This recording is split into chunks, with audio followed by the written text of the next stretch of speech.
It was an incredible weekend of international rugby with 9 test matches stretching right across the globe from Suva in Fiji to Edmonton in Canada. Here's our roundup of all 9 matches.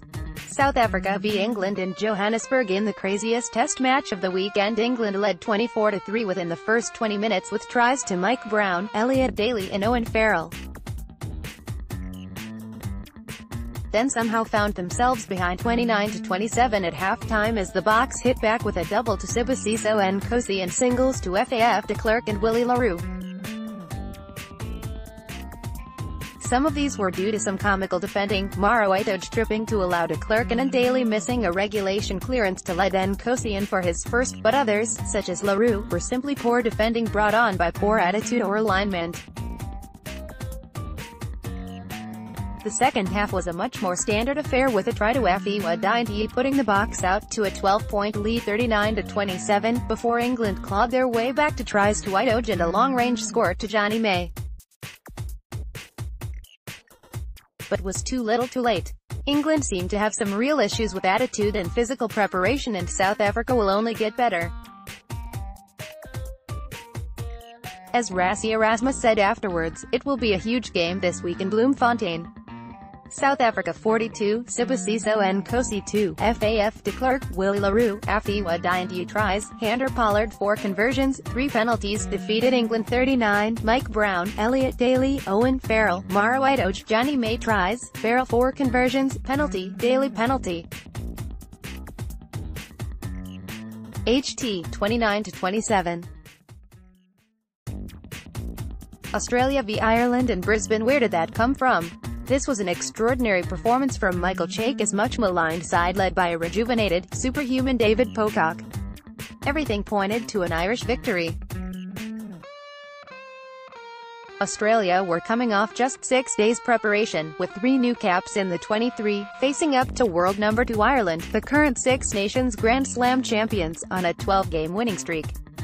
But Joe Schmidt erred in not starting all his big guns. Taj Furlong, Johnny Sexton, Dan Levy and Cian Healy were all left out of the starting 15. It opened a chink in Ireland's armour, and Pocock and the men of gold, closer to fluorescent yellow these days, came pouring through. Even when Sexton was introduced in the second half, Australia's self-belief had grown to such an extent that even the great Leinster man could make no difference.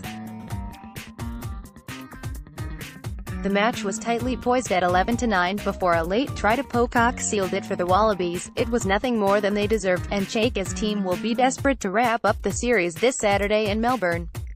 Australia 18, Bernard Foley, David Pocock tries, Foley conversion, 2 penalties, defeated Ireland 9, Joe Carberry 3 penalties. HT 8-6. Ari acute My Grosso suffered a double fracture to his face. Fa to Ungifisi all but certain of being suspended for a lengthy period. Red card not given by Luke Pearce. Sam Cane also in danger of being suspended for his involvement in the tackle. https://t.co/crhch6c1cm. Paul Tate, @Argentina_2027, June 9, 2018. New Zealand v France in Auckland. The French were always on a hiding to nothing at a venue where the All Blacks have not lost for almost 40 tests since 1994, but the home side were greatly assisted by some cavalier refereeing by the very confident Englishman Luke Pearce. With the score locked at 11-11 early in the second half, Pearce yellow-carded France Paul Gabriogues for a tackle on Ryan Crotty, without using the TMO for a second look. If he had taken the chance to use the video replay, he would have seen that the tackle deserved a penalty, if that. Then while Gabriogues was in the sin bin, France winger Remy Grosso was hit by not 1 but 2 illegal tackles by Sam Cane and Ofa to Ungifasi that left Grosso's head fractured in 2 places, but no action was taken by Pearce. The sin binning and non-sin binning completely changed the course of the game and destroyed any brave French resistance. The All Blacks turned on the razzle-dazzle, as only they can, to score 7 second-half tries, one by Artie Sevilla that also should not have been awarded as he was brought to ground before the line. Expect more of the same in Wellington this weekend.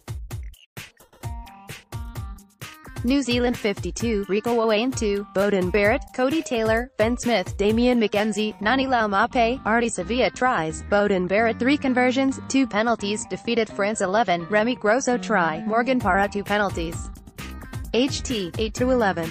Fiji v Samoa in Suva. Fiji squeaked home 24-22 in their World Rugby Pacific Nations Cup opener despite having 3 players pinned at various stages. The Flying Fijians led 17-3 at halftime, despite having centre Jael Vatubua and captain Akapu Siqueira pinned for dangerous tackles, and stretched the lead to 24-3 while Properoni Maui received a yellow card early in the second spell. Kini Muramorevalu, Ben Volavola, Henry Seniloli and Veroniki Goniva scored tries for the defending champions, with Volavola adding 2 conversions. With 20 minutes remaining, Samoa started to overcome their high error count and began to pressure Fiji. Scrum half Melanie Madavao, flanker Jack Lamb and replacement scrum half Dwayne Politaiva'a all scored in the closing quarter, but one missed conversion denied them a draw. Fiji 24, Kini Muramorevalu, Ben Volavola, Henry Seniloli, Veroniki Goniva tries, Volavola 2 conversions, defeated Samoa 22, Melanie Madavao, Jack Lamb, Dwayne Politaiva'a tries, 2 CPC conversion, penalty, Aussie Tuala conversion.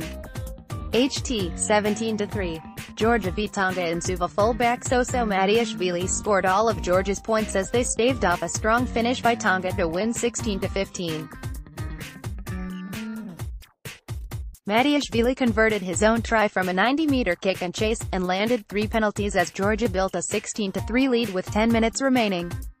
However, the Akale Tahi Sea Eagles, who had been pinned inside their own half for most of the match by Georgia's accurate kicking, began to show signs of dominance when racing 92 prop Bentame Funa came off the bench late in the game.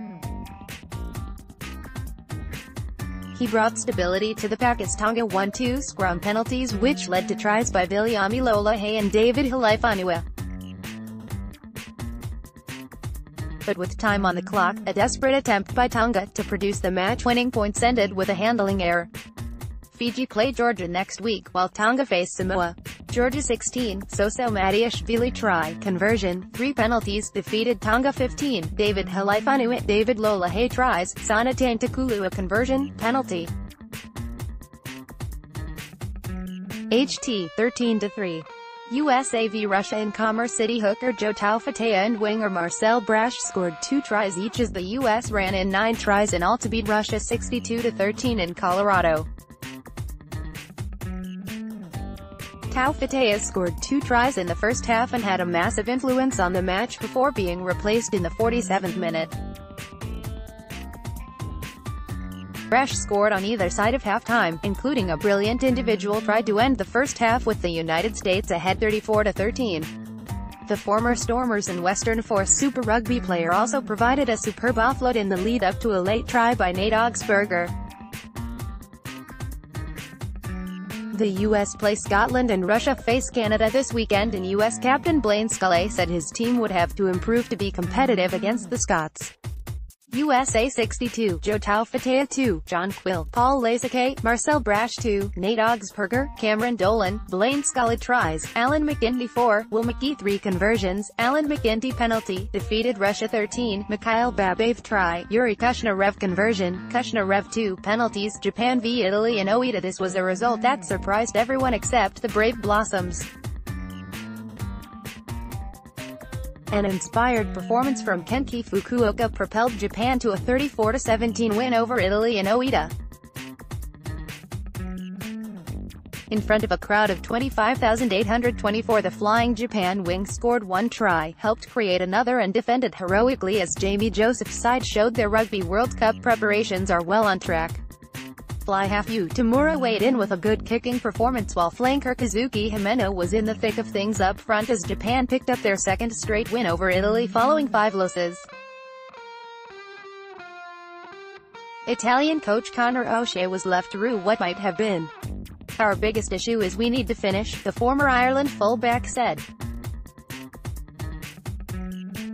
We did some good things but let ourselves down. Japan 34, Amanaki Mapi, Kenki Fukuoka, Lamana Lamiki, Kataru Matsushima tries, Yu Tamura 4 conversions, 2 penalties, defeated Italy 17, Tiziano Piscali, Abraham Stain tries, Tommaso Allen 2 conversions, penalty. HT 17-14. Congratulations to the 7 Warriors involved in Scotland's 48-10 victory over Canada. Black Flag George Turner scored a hat-trick, Rory Jackson also scored and Adam Hastings made his Scotland debut. Congratulations to DTH van der Merwe who captained the Canadians. Canada picked at twitter.com/IVNavzu1, Glasgow Warriors, at Glasgow Warriors, June 10, 2018. Canada v Scotland in Edmonton. Canada have a lot to improve on after a 48-10 shellacking by a developmental Scottish side. George Turner struck for 3 tries as the Scots came away with a in front of a crowd of 12,824 at Commonwealth Stadium. "We've got a lot of work to do, but there's no better place to start than against a team of that caliber," said Canada head coach Kingsley Jones. Scotland is currently ranked 6th in the world, while Canada is a distant 21st. "The truth is we didn't help ourselves," said Jones. "We kicked away possession when we didn't really need to. We needed to make those guys tackle and we didn't do that often enough."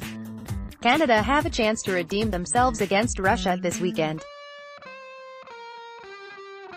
Scotland 48, Byron McGuigan, Rory Jackson, George Turner 3, Magnus Bradbury, Lewis Carmichael tries, Sam Hidalgo-Klein 2, Blair Kinghorn 3 conversions, Hidalgo-Klein defeated Canada 10, penalty try, Shane O'Leary penalty, Argentina v Wales in San Juan. In perhaps the most impressive performance of the weekend, a young Wales side defeated Argentina to grab the sole win for top-tier Northern Hemisphere rugby in the first weekend of action in the June test window. Wales showed efficiency on attack and tenacity on defense to defeat Argentina 23-10, and take a 1-0 lead in the 2-test rugby series. 2 try-scoring chances came Wales's way in the first half and they nailed both, through flanker James Davies and winger George North, both assisted by halfback Gareth Davies, opening a decisive 17-3 lead by halftime. Argentina, in contrast, lacked precision on attack and paid heavily for the defensive lapse that led to North's try. The Pumas had ample possession inside Wales's half and often carried the ball through long phases inside the Welsh 22, but their attacking threat was dulled by poor handling and a lack of discipline. They struck back with a try to flanker Tomas Lozana in the second half, but it was too little too late. The win was Wales's first in Argentina since 2004, and was a triumph for a relatively untested combination, missing several senior players through injury.